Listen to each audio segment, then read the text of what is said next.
বাসায়। হ্যাঁ, আমি তোমাদেরকে মিস করবো অনেক। তাড়াতাড়ি চলে এসো। হ্যাঁ, চলে আসবে। সকাল পর্যন্ত জাগতে হয়। আলিজাতে একটু অসুস্থ। কোথায় চলে যাচ্ছ আলিজাকে রেখে? It's Ishri's house. Ishri's house? খুকিরা কেপুর বাসায় চলে যাচ্ছে। আলিজা একটু সিক, সেজন্য যাবে না। তুমি যাবে? নাক দিয়ে পানি পড়তেছে গো। তুমি যাবে? আমি তোমাদেরকে অনেক মিস করবো। জ্বর আসছে এই বাসায়। হ্যাঁ, আমি তোমাদেরকে মিস করবো অনেক। তাড়াতাড়ি চলে এসো। হ্যাঁ, চলে আসবে। এত মালামাল দেখে মনে হইতেছে খুকি আবার বাংলাদেশে যাচ্ছে। খুকি কি আবার বাংলাদেশে যাচ্ছিস? Bye bye Rufi, Radia, bye. আবার চলে যাচ্ছি। আমার সংসার দেখে শুনে রাখিস। ওকে, এটা খাবার না? হ্যাঁ, এটা খাবার। সব কিছু নিয়ে যেতেছে জ্যোতি আর খুকি, মনে হইতেছে বাংলাদেশ ট্যুর আবার। আর আছে না?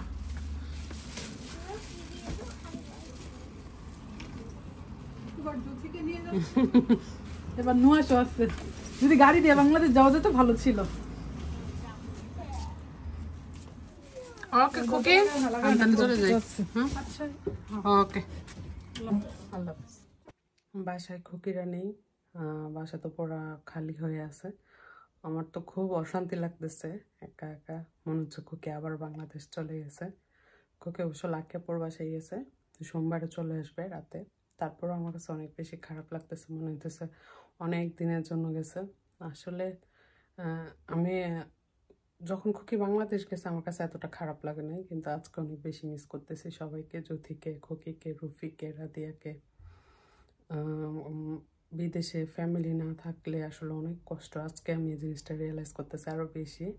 আমার কাছে কেন জানি মনে হইতেছে আমার কি যেন নাই, খুব খালি খালি লাগতেছে, নিজেকে অশান্তি লাগতেছে। খুকি, আমার ভিডিওটা দেখবা, সত্যি আমি তোমাদেরকে অনেক বেশি মিস করতেছি। আমার কাছে খালি খালি লাগতেছে আর খুব অশান্তি লাগতেছে। আসলে বিদেশে যদি কেউ না থাকে এটা খুব অশান্তির। আমি এখন রিয়েলাইজ করতেছি ফ্যামিলি থাকাটা খুব জরুরি। আমার মনে হইতেছে খুকির বাসা তো অনেক বেশি বড়, মাশাআল্লাহ, অনেক বিশাল একটা বাসা। তো এটার মধ্যে মানুষ যদি না থাকে তাহলে মনে হয় যেন মানে শুন শব্দ, খালি খালি। তো আমি সবাইকে অনেক বেশি মিস করতেছি যে একা একা 2 দিন থাকবো। তাড়াতাড়ি চলে এসো সবাই। আসলে বেশি মানুষ থাকলেই ভালো, একা একা থাকতে ভালো লাগে না। এই যে আমার বাসা পুরা খালি, উপরেও খালি, নিচেও খালি। একা একা যে 2 দিন কীভাবে থাকি। আমার কাছে মনে হইতেছে খুকি বাংলাদেশ গেছে। বাংলাদেশ যাওয়া তো আমার কাছে এতটা খালি লাগে নাই, কষ্ট লাগে নাই, মায়া হয় নাই। কিন্তু লাকিয়াপুর বাসায় মানে এখান থেকে 1 থেকে 1.5 ঘন্টার ডিস্টেন্স, আমার কাছে খুব মায়া লাগতেছে, খুব মিস করতেছি। যারা ফ্যামিলি ছাড়া থাকেন ওদের কাছে আসলে কৃতজ্ঞ, ভালোবাসা এগুলা দেওয়ার মতো আমার ভাষা নাই। কারণ ফ্যামিলি না থাকা আসলে অনেক বেশি কষ্টের। আমি এখন এই জিনিসটা বুঝতেছি যে ফ্যামিলিটা অনেক বেশি ইম্পর্ট্যান্ট। দূর দেশে, প্রবাসে ফ্যামিলিটা অনেক বেশি ইম্পর্ট্যান্ট। তো ভাইয়াদেরকে বলবো, আপুদেরকে বাসায় অবশ্যই সাপোর্ট দিবেন। বেবি যদি থাকে আরও বেশি সাপোর্ট দিবেন, কারণ একটা মা বেবির জন্য অনেক বেশি কষ্ট করে। যেমন আমি রাত তো জাগি, সকাল পর্যন্ত জাগতে হয়। আলিজাতে একটু অসুস্থ, তারপরও সেজন্য আমাকে এক্সট্রা একটু কেয়ার করতে হয় ওকে। তো ভাইয়াদেরকে বলবো আপুদেরকে অবশ্যই হেল্প করবেন, সব কাজে সাপোর্ট দিবেন, তাহলে আপুদের মনও বড় থাকবে। কারণ কেউই তো ফ্যামিলি নিয়ে থাকে না, সবাই একা একা থাকে। তো 2 জনকে 2 জন সাপোর্ট দিতে হবে। আমি একা হয়ে গেছি আজকে, আমার কাছে খুব খারাপ লাগতেছে। এখন কাজ টাজ করে উপরে যাব, কারণ অনেক কিছু এলোমেলো হয়ে আছে।